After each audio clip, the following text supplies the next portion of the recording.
आई जिच्यासाठी मुलगा सर्व काही असतो, पण तोच मुलगा आईचा जीव घेईल तर अशी भयानक घटना अहिल्यानगरमध्ये घडली। त्याने त्याच्या आईच्या मायेचा अंत केला। त्यानंतर त्याने त्या मृतदेहाशेजारी बसून खेळ खेळत होता।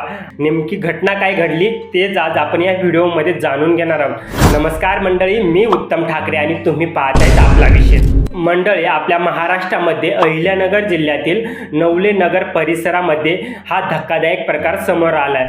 आई आणि मुलामध्ये पैशांवरनं वाद झाला आणि त्यानंतर हा वाद इतका वाढला, त्याने रागामध्ये त्याने आपल्या आईला कोयत्याने मारलं। आईचं नाव होतं बेबी सुधाकर गवारे।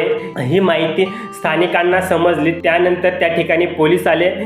पोलीस आल्यानंतर जो दरवाजा होता तो बंद होता। त्यानंतर पोलिसांनी त्याला बघितले तर तो आईच्या मृतदेह शेजारी बसून खेळ खेळत होता।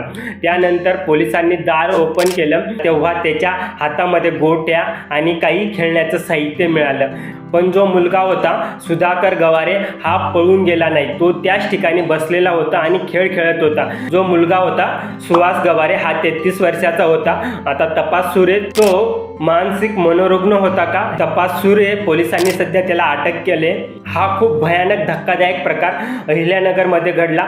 मंडळी, तुम्हाला या घटनेबद्दल काय वाटतं कमेंट बॉक्समध्ये व्यक्त व्हा। भेटू पुन्हा आपण अशाच एखाद्या नवीन व्हिडिओमध्ये। तोपर्यंत धन्यवाद।